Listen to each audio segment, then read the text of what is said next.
और बड़ी खबर न्यूयॉर्क से, जहां पर यूएनएससी में भारत की स्थायी सदस्यता का ब्रिटेन, फ्रांस और यूएई ने समर्थन किया। इन तीनों देशों ने कहा है कि वो भारत को यूएनएससी का स्थायी सदस्य बनाने के पक्ष में है।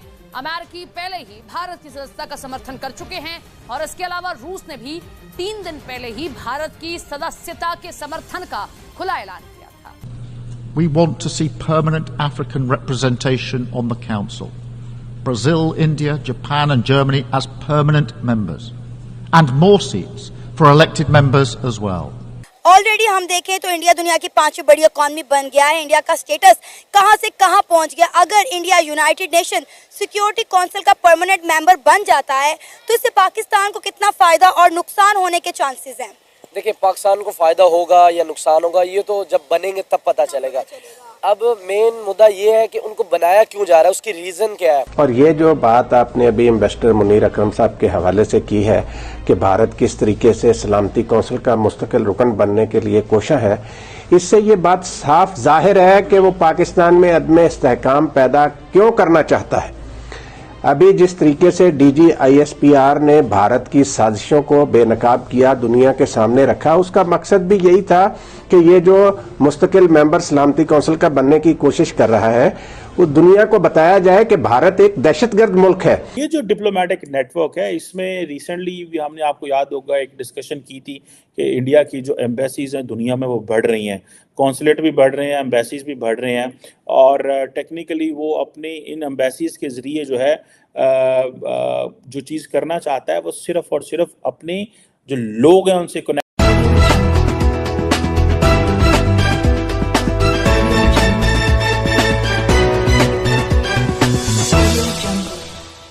यूनाइटेड किंगडम की और फ्रांस की, चले यूनाइटेड किंगडम के साथ तो हमारे बड़े अच्छे रिलेशंस नज़र आते हैं पाकिस्तान के, लेकिन जब भी बात आती है यूनाइटेड नेशन उसकी सिक्योरिटी काउंसिल की तो उसमें पाकिस्तान को ना तो काउंट किया जाता है ना परमानेंट सीट दी जाती है। लेकिन जबकि हमारे हमसाय मुल्क को वहाँ पे परमानेंट सीट देने का सोच रहे हैं यूके और फ्रांस, तो क्या वजूहत हैं इसकी कि हम पीछे रह जाते हैं?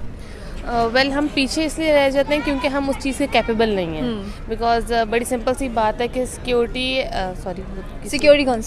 काउंसिल में जाने के लिए हमें खुद सिक्योर होना ज़रूरी है। हमारी तो अपने जो है पॉलिटिकल इश्यूज़ जो है वो सॉल्व नहीं हो रहे।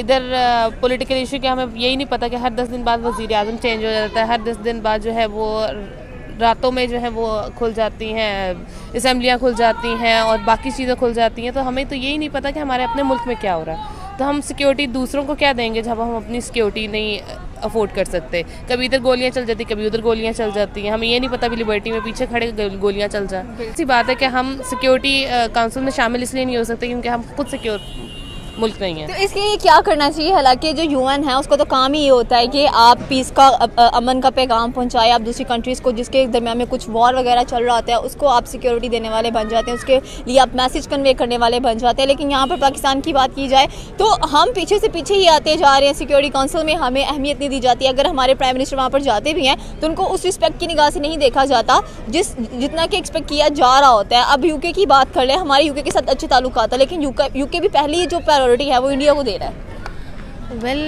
बात ये है कि हमने अपने आप को स्टेबल ही नहीं किया। हमारे जो वज़ीर आज़म हैं या हमारे पॉलिटिशियंस हैं, आप ये देख लें कि उन्होंने इतना ज़्यादा बुरा असर छोड़ा हुआ है आवाम के ऊपर कि आवाम जो बाहर की है वो भी हमारे पॉलिटिशियंस वहाँ आते तो उनको इज़्ज़त देने के बजाय उनको जो है गालियाँ देना शुरू कर देते हैं, उनको बातें सुनाना शुरू कर देते हैं। जो हम खुद इज़्ज़त नहीं दे सकते तो बाहर के मुल्क ने क्या इज़्ज़त देनी है। It's all about soft power basically, क्योंकि भारत अपनी सॉफ्ट पावर को एलिवेट करना चाहता है। सो फॉर सो भारत की जितनी भी सॉफ्ट पावर है that is all natural in a sense के जब बात आती है बॉलीवुड की, तो बॉलीवुड की जो पावर है ये प्योरली एक जिसे कहते हैं ना, एक सिस्टमैटिक तरीके से, it's a history of 60-70 years of Bollywood जो आपके सामने नजर आती है, जो दुनिया में एज ए सॉफ्ट पावर उसने इस्टेब्लिश। अब ये चाहते हैं कि हम कल्चरल सेंटर्स इस्टेब्लिश करें, जिस तरह चाइनीज़ जो हैं उन्होंने कन्फ्यूशियस इंस्टीट्यूट्स इस्टेब्लिश किए हुए हैं। पाकिस्तान के अंदर आई थिंक 2, एक इस्लामाबाद में है, एक कराची में है, लेकिन वो जो चाइनीज़ प्रोफेसर टीचर आए थे उनको वो बलोच मिलिटेंट ऑर्गेनाइजेशंस ने मार के भगा दिया है और अब वो यहाँ पे नहीं है। और कई जगहों पे शायद हैं, और बाकी भी दुनिया में उन्होंने कन्फ्यूशियस इंस्टीट्यूट यूरोप के अंदर, लैटिन अमेरिका, अफ्रीका के अंदर बनाए हुए हैं। So I think that's where the India wants to work, वो किस तरह जो भारत का कल्चर है और इसकी जो योगा है या भारत की जो लैंग्वेजेस हैं, क्लासिक म्यूजिक है, इसको कैसे वो दुनिया के सामने लेके जाएं। और जैसे मैंने पहले कहा कि Bharat calls itself as a mother of the democracy, but I am unable to understand. I would definitely read about it कि how what makes India to call it as a mother of democracy. Either this is because of the India being the largest democracy is a mother of the democracy, or what is the mindset behind that. अब इसके साथ साथ वो समझते हैं कि अपनी soft power को इन्हेंस करने के लिए जो नरेंद्र मोदी साहब का और बीजेपी का जो मैनिफेस्टो है वो ये बात कर रहा है कि हम जो है वो लाइक माइंडेड जो पार्टनर्स हैं पूरी दुनिया के अंदर, जिसे उनके साथ मिलके काम करेंगे इन टर्म्स ऑफ, जैसे कि इंटरनेशनल सोलर अलायंस बना था, इसी तरह आपको याद होगा coalition for disaster resilient infrastructure बना था, वन फ्यूचर अलायंस बना था, ग्लोबल बायोफ्यूल्स अलायंस बना था और बिग कैट अलायंस बना था। जी वालेकुम सलाम। क्या हाल है सर आपका? अल्लाह का करम है जी।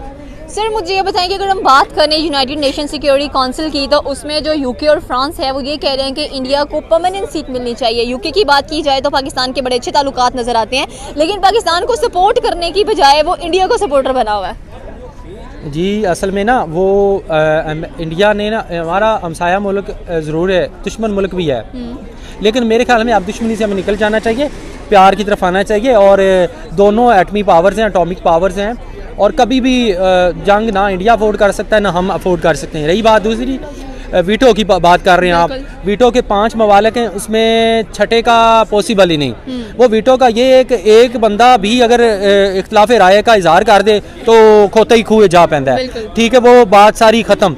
किसी भी एक नुक्ते पे कोई भी इंटरनेशनली कोई काम करना है या बात करनी या कोई किसी के ख़िलाफ़ कोई भी स्टेटमेंट जारी करनी है या किसी के ख़िलाफ़ कुछ डिक्लेरेशन जारी करनी है, तो पांचों का एक प्लेटफॉर्म पे, एक पेज पे होना ज़रूरी है। तो वो इंडिया की बढ़ती हुई कारकर्दगी को, बढ़ती हुई मुआशत को और उनकी कारकर्दगी को नीचे से उठ के जो ऊपर आया है इंडिया, बिल्कुल नीचे से उठ के, पाकिस्तान से भी नीचे वो था बड़ा मुल्क होने के बावजूद, लेकिन वो उठ के ऊपर आया और उसने साबित किया हर फॉर्म में, हर जगह पे, हर फील्ड में उसने किया। ज़राअत में पॉलिटिकली उसने मैच्योरिटी दिखाई और जमहूरियत में उसने दिखाई, फिर दीगर आईटी में उसने दिखाई, इवन कि उन्होंने इसरो का इदारा करके स्पेस पे उन्होंने काम किया।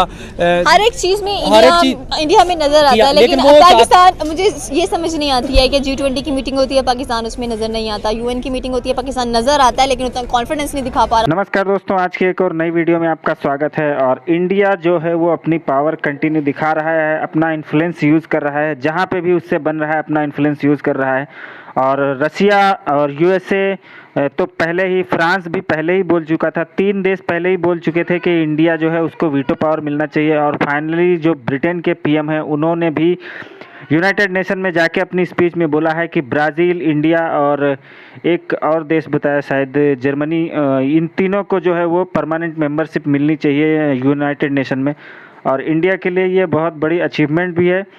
और अब एक ही रोड़ा बचा हुआ है सिर्फ चीन का, और चीन को झक मार के अब इंडिया का सपोर्ट करना पड़ेगा क्योंकि उसके पास भी अब कोई रास्ता नहीं है। तो ये अब लगभग इंडिया को जो है वीटो मिलना तय हो चुका है।